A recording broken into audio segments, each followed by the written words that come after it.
बरेच लोक कन्फ्युज असतात की मशीन लर्निंग नक्की शिकावं तरी कसं, कारण machine learning is the core concept of data science and generative AI. तर आज मी तुमच्यासाठी तोच रोडमॅप घेऊन आलाय जो तुम्हाला मास्टर बनवेल. मी स्वतः तो फॉलो केला रोडमॅप. तुम्हाला फक्त व्हिडिओ शेवटपर्यंत बघायचा आणि तुम्हाला कळून जाईल. तर मी इव्हन नोट्स पण घेऊन आलेलो आहे.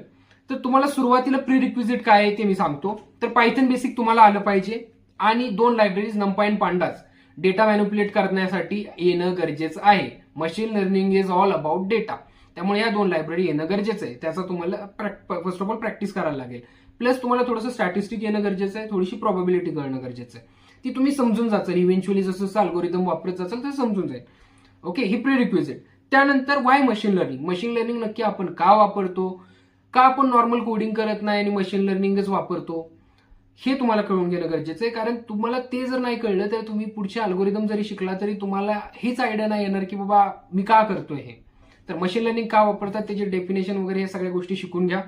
त्यानंतर तुम्हाला टाइप्स ऑफ मशीन लर्निंग हे कळणं गरजेचं आहे. तर टाइप्स शिकण्याच्या आधी पण तुम्हाला लेबल डेटा काय असतो आणि अनलेबल डेटा काय असतो हे समजून घेणं गरजेचं आहे. त्यानंतर आता तुम्हाला जायला लागेल types of machine learning. Types of machine learning मध्ये सुपरवाइज्ड आहे, अनसुपरवाइज्ड आहे आणि रिइन्फोर्समेंट लर्निंग आहे. ओके, तर सुपरवाइज मध्ये पण परत प्रकार आहेत. क्लासिफिकेशन आहे, रिग्रेशन आहे. तर क्लासिफिकेशन काय असतं, रिग्रेशन काय असतं, का क्लासिफिकेशन म्हणतात, का रिग्रेशन म्हणतात त्याला. आता क्लासिफिकेशन मध्ये काय अल्गोरिदम आहेत, there are number of algorithms in classification and regression as well. तर ते अल्गोरिदम तुम्हाला शिकायला लागतील. अनसुपरवाइज मध्ये पण काय अल्गोरिदम आहेत, you will have to be well versed with those algorithms as well. तर ते अल्गोरिदम तुम्हाला शिकायचे आहेत. त्यानंतर आता तुम्ही सपोज अल्गोरिदम शिकलो, ओके, तुम्ही अल्गोरिदम ती शिकलात, तर आता तुम्हाला ऑप्टिमाइज कसे करायचे तुमचे अल्गोरिदम, तुमचे जे मॉडेल बनले.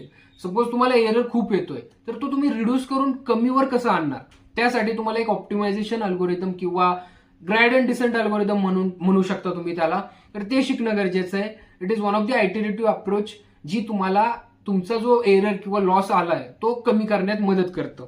ते एक महत्वाचं शिकणं गरजेचं आहे. ते एक शिकलं की ते थ्रू आउट सगळीकडे चालून जातं. त्यानंतर तुम्हाला आता मॉडेल टेस्ट कसं करणार. तुम्ही मॉडेल ट्रेनिंग केली, ओके, मॉडेल ट्रेनिंग शिकायची, मॉडेल ट्रेन केलं, इव्हॅल्युएट केलं, आता तुम्हाला टेस्ट कसं करायचंय ते शिकणं गरजेचं आहे.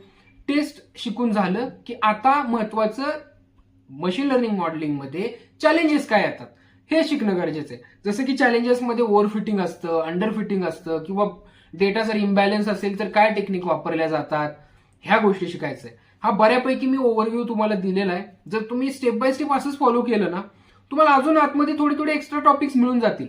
पण जो फ्लो जो राहणार आहे, जे अप्रोच राहणार आहे ती हीच राहणार आहे. तर आज हेच होतं माझ्या तुमच्यासाठी या व्हिडिओमध्ये. आय होप तुम्हाला व्हिडिओ आवडला असेल.